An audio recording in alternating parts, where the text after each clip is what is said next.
কথা কি জানেন? ইতিহাস সাক্ষী, নষ্ট গাড়ি ঠিক করা যায় কিন্তু নষ্ট নারী ঠিক করা যায় না। আপনার পিছনে ৫-৬টা সুন্দর ছেলে ঘুরছে, তাই নিজেকে অনেক সুন্দরী ভাবতেছেন। মনে রাখবেন, পচা জিনিসের উপরে মাসি একটু বেশি বসে, তাই অহংকার না। ৫০০ টাকা একটা নাচনি আলীকে দিলে সারা রাত ধরে নাচে, সাথে ২০০ টাকা বাড়িয়ে দিলে দেহটাও বিক্রি করে। পুরুষ কখনো টাকার বিনিময়ে বিক্রি হয় না। শোনো হে নারী, কিসের এত রূপের গরম দেখাও? কিছু নারীর জন্য আমরা সব নারীরা কলঙ্কিত হই। নারী হলো মায়ের জাত, তাই নারীকে এত অহংকার মানায় না। সবচেয়ে বেশি জাহান্নামে যাবে আমরা নারীরা।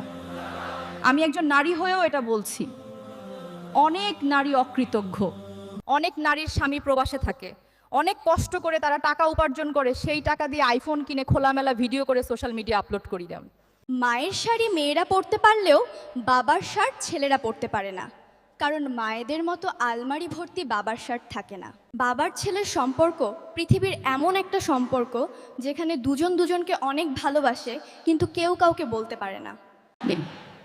আমাদের দেশে দিন দিন পরকীয়া আর ডিভোর্স কেন বাড়ছে জানেন? স্বামীর প্রতি স্ত্রীর উদাসীনতা আর অবহেলা। ছেলেরা তার প্রিয় মানুষের কাছ থেকে একটু ভালোবাসা পেলেই খুশি, অথচ আমরা মেয়েরা ভালোবাসা দেওয়ার নামে যন্ত্রণা দেয়। সিম কোম্পানিগুলো যা শুরু করছে, এতে করে গরিব মানুষ মোবাইল আর চালাইতে পারবে না। ১ মিনিট কথা বললে ৩ টাকা কাইটা নাই। এটা কি বিচার? এটা ১০০ টাকার কমে এমবি কেনা যায় না, সেটারও আবার মেয়াদ থেকে ৩ দিন। তাই সিম কোম্পানির এত অনিয়ম আর দুর্নীতি বন্ধ করতে হবে। তাই আমাদের এই ভিডিওটা বেশি বেশি শেয়ার করে দেন, কমেন্ট আপনাদের মতামত লিখে জানান, যাতে সিম কোম্পানির দুর্নীতি বন্ধ হয়। চাচা বলেন তো, পুরুষ কেন নারীকে ছেড়ে যায়? পুরুষ সৌন্দর্যের জন্য নারীকে ছেড়ে যায় না, তার ব্যবহারের জন্য ছেড়ে যায়। পুরুষ কখনো পরিশ্রম করে কষ্ট পায় না, কষ্ট পায় নারীর কথার আঘাতে। দর্শক, চাচার কথার সাথে একমত থাকলে ভিডিওটা শেয়ার করে দিবেন। লাঙ্গল নৌকা সব দেখা শেষ, দেখা হয়েছে ধানের শীষ, এবার না হয় ভালোবাসা দাড়ি পাল্লায় ভোটটা দিই। স্বাধীনতার ৪০ বছর পার হয়েছে, আজ হয়নি স্বাধীন দেশের মানুষ, হয়নি কাজের কাজ। নেতার কথায় যাইস না গইলা, নীতি দেখা পক্ষ নিস, এবার না হয় ভালোবাসা দাড়ি পাল্লায় ভোটটা দিস। ওই মসজিদের লাশের খাট আমাদের অপেক্ষায়, আর আমরা ব্যস্ত আছি।